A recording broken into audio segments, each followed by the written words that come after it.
दृढ़ता को लगातार रखो। जैसे सुबह के समय संकल्प हमने किया तो उस समय तो दृढ़ संकल्प करते हैं, नहीं आज मैं करके ही दिखाएंगी बाबा को रिटर्न दे के ही दिखाएंगी। सुबह के टाइम ऐसा उमंग उत्साह आता है, लेकिन कर्म करते उसी कर्म के ही संकल्प में खो जाते हैं, तो हमारा जो दृढ़ता है उसमें थोड़ा अलबेलापन जो है ना वो मिक्स हो जाता है। इसीलिए बाबा ने कहा कि बीच बीच में बस मेरा संकल्प जो किया, जो स्थिति मैंने आज अमृत वेले बाबा के आगे संकल्प लिया, वो मेरा है या नहीं, ढीला है या उसी प्रमाण चल रही है मेरी स्थिति, इसमें कितना टाइम लगता है। आप एक कमरे से समझो दूसरे कमरे में जाते हो, इतने टाइम में भी हम सोच सकते हैं कि मेरा जो संकल्प मैंने सुबह को लिया वो है या ढीला हो गया। कहने में हमारे को टाइम लगा, लेकिन सोचने में इतना भी टाइम नहीं लगता है। हम कह देते हैं हम बहुत बिजी रहते हैं ना, बहुत ऐसे होते हैं ना, लेकिन ये भी काम है ना।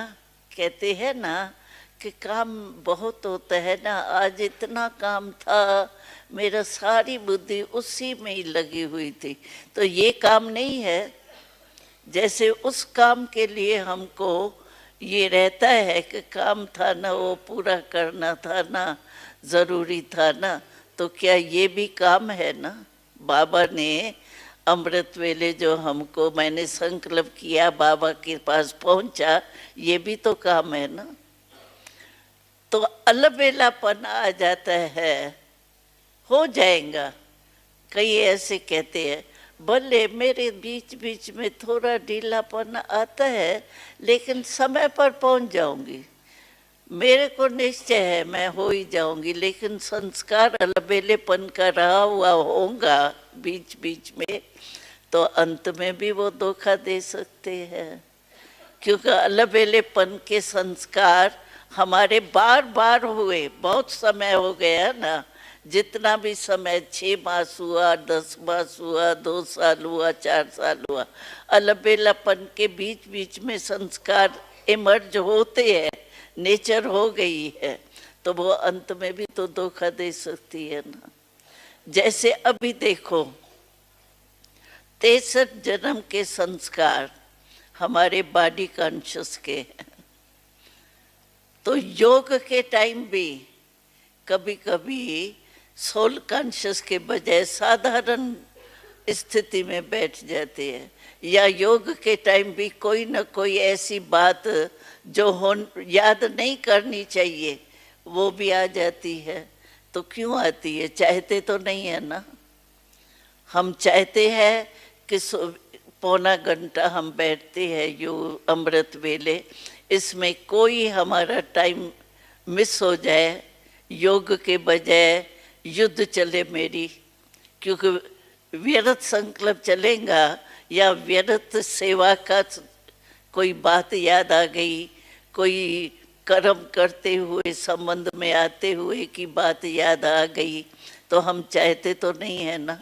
हम समझते हैं पौना घंटा तो ये हमारा बिल्कुल स्पेशल है, क्योंकि बाबा का कहना है कि ये अमृत वेले का टाइम जो है ना फिक्स किया हुआ है, ये समझो भगवान का टाइम हमारा मिला हुआ फिक्स है। आज प्रेसिडेंट टाइम अगर देवे हमको भाई 8:30 बजे आना है, मिस करेंगे? या आज कोई ऐसा हमारा बहुत कोई नज़दीक वाला प्यारा हमको टाइम देवे तो हम मिस करेंगे? पहले ही पहुंच जाएंगे ना। ऐसे ही अगर हमको ये खास बाबा ने टाइम हमारा फिक्स किया है कि बच्चों के लिए है, भक्तों का पीछे टाइम होता है, लेकिन बच्चों के लिए अमृत वेले का ये टाइम स्पेशल बच्चे के लिए है, और उसी टाइम को हम समझो कभी कभी मिस भी हो जाता है, कभी मिक्स हो जाता है, तो क्या कहेंगे? ये अच्छा तो नहीं लगता है ना, अगर पीछे होवे और याद आवे तो बहुत काल का जो होता है ना, कोई भी अनुभव वो खींचता जरूर है। तो बाबा कहते हैं ये भी आपका संगम का 1 सेकंड 1 वर्ष के समान है। बाबा ने लास्ट बोली में ये चैलेंज दी कि संगम समय का 1 सेकंड जो है वो 1 वर्ष के समान है। तो हम तो समझते ना 1 सेकंड ही तो हुआ, 1 मिनट।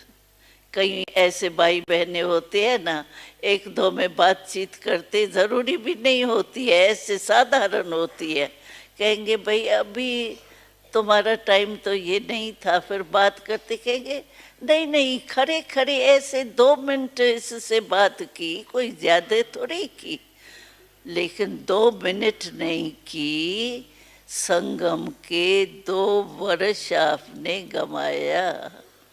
इतना हमको अटेंशन रखना चाहिए। 2 मिनट 1 मिनट नहीं है, इसके महत्व को जानना चाहिए। तो इतना महत्व अगर हम जानेंगे ना, तो फिर हमारी स्मृति कभी भी नीचे ऊपर नहीं होगी। इसीलिए बाबा कहते हैं कि बहुत काल का भी ध्यान रखो। अगर बहुत काल से आपकी एक रस अवस्था नहीं होगी, बीच बीच में युद्ध करनी पड़ती है या बीच बीच में कोई समस्या के वश हो जाते हैं, अगर बहुत काल आपका यही अभ्यास रहा तो बहुत काल आपको अंत में धोखा भी दे सकता है।